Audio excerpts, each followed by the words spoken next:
A desejada das gentes, Machado de Assis. Ah, conselheiro, aí começa a falar em verso.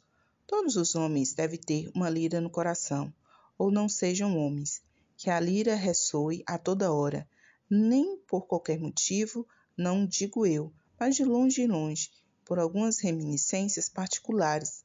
Sabe por que é que lhe pareço poeta, apesar das ordenações do reino e dos cabelos grisalhos? É porque vamos pôr esta glória adiante, coceando aqui a Secretaria de Estrangeiros. Lá está o outeiro célebre, adiante uma casa. Vamos andando, vamos, divina Quintilha. Todas essas caras que aí passam são outras, mas falam-me aquele tempo como se fossem as mesmas de outrora. É a lira que ressoa, a imaginação faz o resto. Divina Quintilha. Chamam-se Quintilha? Conheci de vista, quando andava na escola de medicina.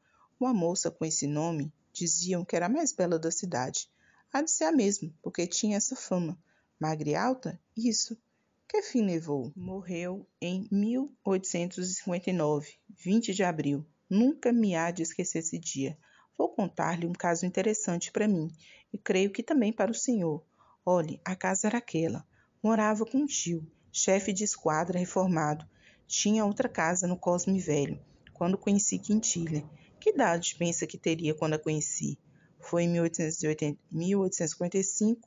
Em 1855. Devia ter 20 anos. Tinha 30. 30? 30 anos. Não os parecia, nem era nenhum inimigo que lhe dava essa idade. Ela própria confessava, e até com afetação. Ao contrário, uma de suas amigas afirmava que Quintilha não passava dos 27, mas como ambas tinham nascido no mesmo dia, dizia isso para diminuir-se a si própria. Mal nada de ironias. Olhe que a ironia não faz boa cama com a saudade. Que é a saudade senão a ironia do tempo e da fortuna? Veja lá, começo a ficar sentencioso. 30 anos, mas em verdade não os parecia. Lembra-se bem que era magra e alta. Tinha os olhos, como eu então dizia, que pareciam cortados da capa da última noite. Mas apesar de noturno, sem mistérios nem abismo, a voz era brandíssima, um tanto apalistada. A boca larga e os dentes, quando ela simplesmente falava, davam-lhe à boca um ar de riso. Ria também, e foram os risos dela de parceria com os olhos que me doeram muito durante certo tempo. Mas se os olhos não tinham mistérios, tanto não os tinham que cheguei ao ponto de supor que eram as portas abertas do castelo e o riso o clarim que chamava os cavaleiros. Já o conhecíamos. Eu e meu companheiro de escritório, João Nóbrega, ambos principiantes na advocacia, íntimos como ninguém mais, mas nunca nos lembrou namorá-la. Ela andava então no galarim. Era bela, rica, elegante e da primeira roda.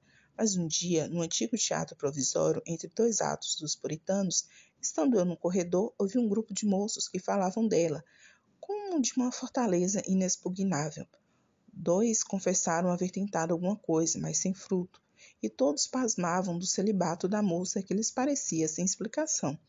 E chalaceavam. Um dizia que era promessa até ver se engordava primeiro, outro que estava esperando segundo a mocidade do tio para casar com ele, outro que provavelmente encomendara algum anjo ao porteiro ao céu. Trivialidades que me aborreceram muito, e da parte aos que confessavam ter cortejado o amado, achei que era uma grosseria sem nome. No que eles estavam todos de acordo é que ela era extraordinariamente bonita. Aí foram entusiastas e sinceros. Ah, ainda me lembro, era muito bonita. No dia seguinte, ao chegar ao escritório, entre duas causas que não vinham, contei ao Nóbrega a conversação da véspera. Nóbrega riu-se do caso, refletiu, e depois de dar alguns passos, parou diante de mim, olhando calado. Aposto que a namoras? Perguntei-lhe. Não, disse ele. Nem tu? Pois lembrou-me uma coisa. Vamos tentar o assalto à fortaleza? Que perdemos com isso? Nada, ou ela nos põe na rua e já podemos esperá-lo, ou aceita um de nós e tanto melhor para o outro que verá o seu amigo feliz. Está falando sério? Muito sério. Nóbrega acrescentou que não era só a beleza dela que a fazia atraente. Note que ele tinha a presunção de ser espírito prático, mas era principalmente um sonhador que vivia lendo e construindo aparelhos sociais e políticos. Segundo ele, os tais rapazes do teatro evitavam falar dos bens da moça, que era um dos feitiços dela, e uma das causas prováveis da desconsolação de uns e dos sarcasmos de todos. E dizia-me: escuta, nem divinizar o dinheiro, nem também bani-lo. Não vamos crer que ele dá tudo, mas reconheçamos que dá alguma coisa e até muita coisa. Este relógio, por exemplo, combatamos pela nossa quintilha, minha ou tua, mas provavelmente minha, porque sou mais bonito que tu. Conselheiro, a confissão é grave. Foi assim brincando? Foi assim brincando, cheirando ainda aos bancos da academia, que nos metemos em negócio de tanta ponderação, que podia acabar em nada, mas deu muito de si. Era um começo estouvado, quase um passatempo de crianças, sem a nota da sinceridade, mas o homem põe e a espécie dispõe. Conhecíamo-la, posto que não tivéssemos encontros frequentes, uma vez que nos dispusemos a uma ação comum, entrou um elemento novo na nossa vida, e dentro de um mês estávamos brigados. Brigados? Ou quase. Não tínhamos contado com ela, que nos enfeitiçou a ambos, violentamente. Em algumas semanas, já pouco falávamos de quintilha, e com indiferença. Tratávamos de enganar um ao outro e de simular o que sentíamos. Foi assim que as nossas relações se dissolveram. No fim de 6 meses, sem ódio, nem luta, nem demonstração externa, porque ainda nos falávamos onde o acaso nos reunia, mas já então tínhamos banca separada. Começo a ver uma pontinha do drama. Tragédia. Diga tragédia, porque daí a pouco tempo, ou por desengano verbal que ela lhe desse, ou por desespero de vencer, Nóbrega deixou-me só em campo. Arranjou uma nomeação do juiz municipal lá para os sertões da Bahia, onde definhou e morreu antes de acabar o quadriênio, e juro-lhe que não foi o inculcado espírito prático de Nóbrega que o separou de mim. Ele, que tanto falara das vantagens do dinheiro, morreu apaixonado, como um simples Werther. Menos a pistola. Também o veneno mata. O amor de quintilha, podia dizer-se alguma coisa parecida com isso, foi o que o matou, e o que ainda hoje me dói. Mas vejo que, pelo seu dito, que estou aborrecendo. Pelo amor de Deus, juro-lhe que não. Foi uma graçola que me escapou. Vamos adiante, conselheiro. Ficou só em campo. Quintilha não deixava ninguém estar só em campo. Não digo por ela, mas pelos outros. Muitos iam ali tomar um cálice de esperanças e iam cear a outra parte. Ela não favorecia a um mais que o outro, mas era lhana, graciosa e tinha uma espécie de olhos derramados que não foram feitos para homens ciumentos. Tive ciúmes amargos e às vezes terríveis. Todo argueiro que me parecia um cavaleiro, e todo cavaleiro um diacho. Afinal, acostumei-me a ver que eram passageiros de um dia. Outros me metiam mais medo, eram os que vinham dentro da luva das amigas. Creio que houve 2 ou 3 negociações dessas, mas sem resultado. Quintilha declarou que nada faria sem consultar o tio, e o tio aconselhou a recusa, coisa que ela sabia de antemão. O bom velho não gostava nunca de visitas de homens, com receio de que a sobrinha escolhesse algum e casasse. Estava tão acostumado a trazê-la ao pé de si, como uma muleta da velha alma aleijada, que temia perdê-la inteiramente. Não seria essa a causa da isenção sistemática da moça? Vai ver que não. O que noto é que o senhor era mais teimoso que os outros.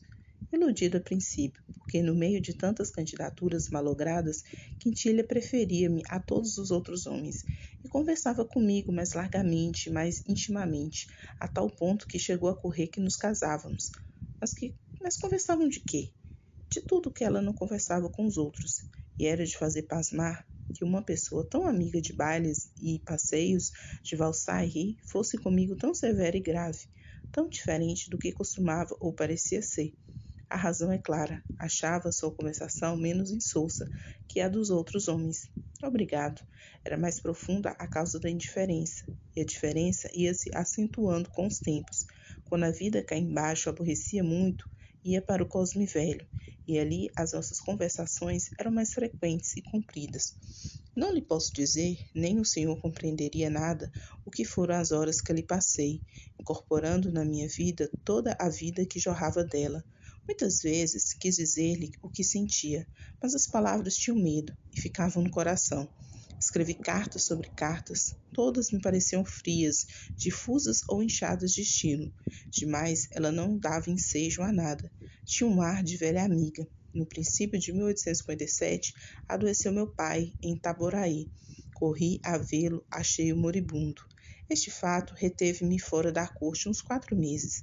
Voltei pelos fins de maio. Quintilha recebeu-me triste da minha tristeza, e vi claramente que o meu luto passara aos olhos dela. Mas o que era isso senão amor? Assim o criei e dispus a minha vida para desposá-la. Nisso adoeceu o tio gravemente. Quintilha não ficava só se ele morresse, porque, além dos muitos parentes espalhados que tinha, morava com ela agora, na casa da rua do Cadete, uma prima, Dona Ana, viúva, mas é certo que a afeição principal ia-se embora, e nessa transição da vida presente à vida ulterior, podia eu alcançar o que desejava. A moléstia do tio foi breve. A ajudada da velhice levou-o em 2 semanas. Digo-lhe aqui que a morte dele lembrou-me de meu pai, e a dor que então eu senti foi quase a mesma. Quintilha viu-me padecer, compreendeu o duplo motivo, e, segundo me disse depois, estimou a coincidência do golpe, uma vez que tínhamos de o receber sem falta, e tão breve. A palavra pareceu-me um convite matrimonial. 2 meses depois, cuidei de pedi-la em casamento. Dona Ana ficara morando com ela. Estavam no Cosme Velho. Fui ali, achei-as juntas no terraço, que ficava perto da montanha. Eram 4 horas da tarde de um domingo. Dona Ana, que nos presumia namorados, deixou-nos o campo livre. Enfim, no terraço do gás solitário, e posso dizer agreste, proferi a primeira palavra. O meu plano era justamente precipitar tudo, com medo de que 5 minutos de conversa me tirassem as forças. Ainda assim, não sabe o que me custou. Custaria menos uma batalha, e juro que não nasci para guerras, mas aquela mulher magrinha e delicada impunha-se-me como nenhuma outra antes e depois. E então, Quintilha adivinhara, pelo transtorno do meu rosto, o que ia lhe pedir, e deixou-me falar para preparar a resposta. A resposta foi interrogativa e negativa. Casar para quê? Era melhor que ficássemos amigos como dantes. Respondi-lhe que a amizade era de mim desde muito a simples sentinela do amor. Não podendo mais contê-lo, deixou que ele saísse. Quintilha sorriu da metáfora, o que me doeu, e sem razão, ela, vendo o efeito, fez-se outra vez séria e tratou de persuadir-me de que era melhor não casar. Estou velha, disse ela. Vou em 33 anos. Mas se eu a amo assim mesmo, repliquei, e disse-lhe uma porção de coisas que não poderia repetir agora. Quintilha refletiu um instante.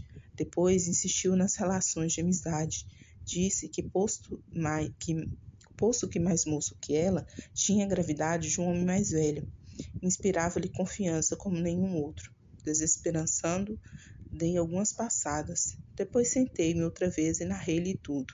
Ao saber da minha briga com o amigo e companheiro da academia e a separação em que ficamos, sentiu-se, não sei se diga, magoada ou irritada. Censurou-nos a ambos. Não valia a pena que chegássemos a tal ponto. A senhora diz isso porque não sente a mesma coisa. Mas então é um delírio? Creio que sim. O que lhe afianço é que ainda agora, se fosse necessário, separar-me-ia dele 100 vezes, e creio poder afirmar-lhe que ele faria a mesma coisa.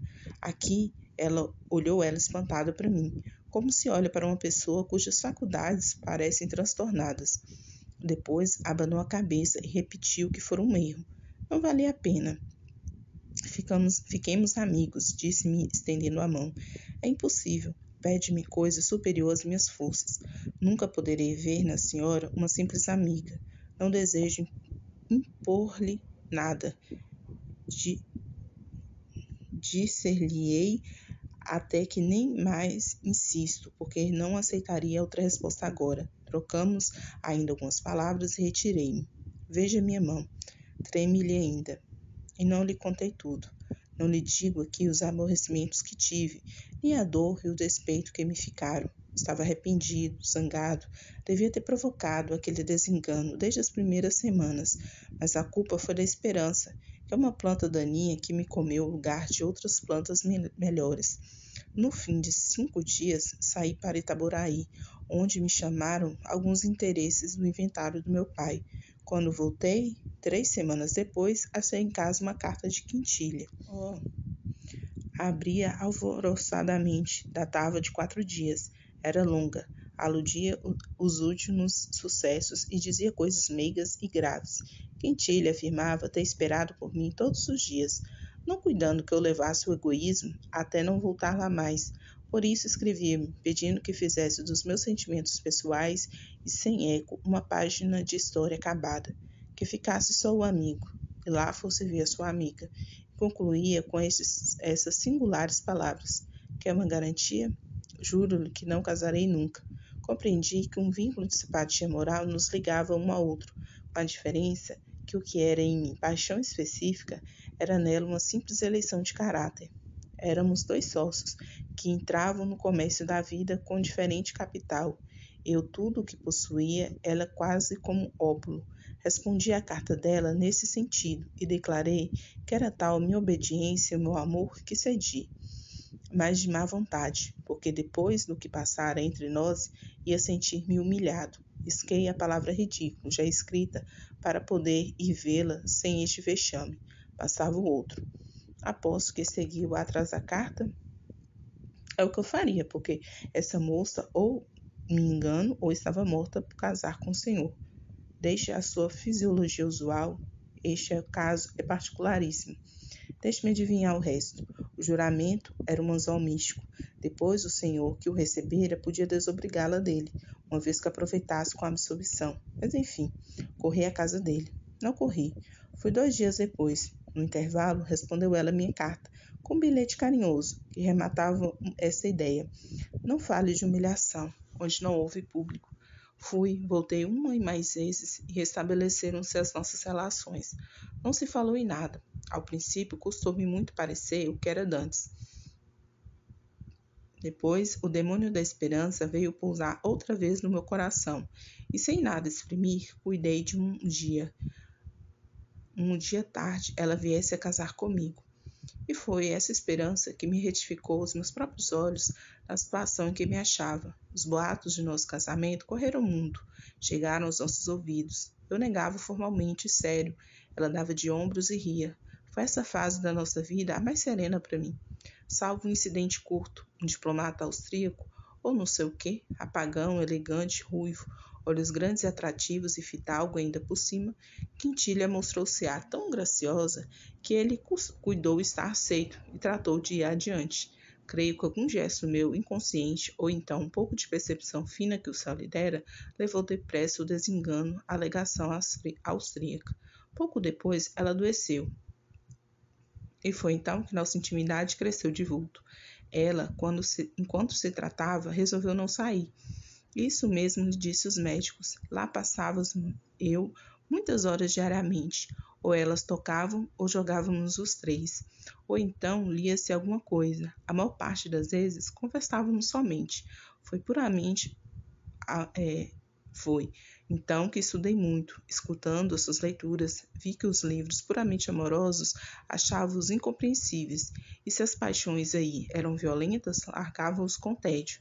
Não falavam assim por ignorante, tinha notícia vaga das paixões e assistira a algumas alheias. De que moléstia padecia? Os médicos diziam que a moléstia não era talvez recente, e ia tocando o ponto melindroso. Chegamos assim a 1859. Desde março deste ano, a moléstia agravou-se muito. Teve uma pequena parada, mas para os fins do mês chegou ao estado desesperador. Nunca vi depois criatura mais enérgica diante da iminente catástrofe. Estava então de uma magreza transparente, quase fluida. Ria, ou antes sorria apenas, e vendo que eu escondia as minhas lágrimas, apertava minhas mãos agradecida. Um dia, estando só com o médico, perguntou-lhe a verdade. Ele ia mentir. Ela disse-lhe que era inútil, que estava perdida. Perdida não, murmurou o médico. Jura que não sou perdida? Ele hesitou. Ela agradeceu-lhe. Uma vez, certa que morria, ordenou que prometera a si mesmo. Casou com o senhor, aposto? Não me relembre essa triste cerimônia, ou antes, deixe-me relembrá-la, porque me traz um alento do passado. Não aceitou recusas nem pedidos meus. Casou comigo à beira da morte, no dia 18 de abril de 1859. Passei os últimos 2 dias até 20 de abril, ao pé de minha noiva moribunda, e abracei-a pela primeira vez, feita cadáver. Tudo isso é bem esquisito. Não sei o que dirá sua filosofia. A minha, que é de profano, crê que aquela moça tinha um casamento ou aversão puramente física. Casou meio defunta, às portas do nada. Chame-lhe monstro, se quer, mas acrescente fim. E aí, gostou? Então siga, comente, compartilha e até o próximo livro.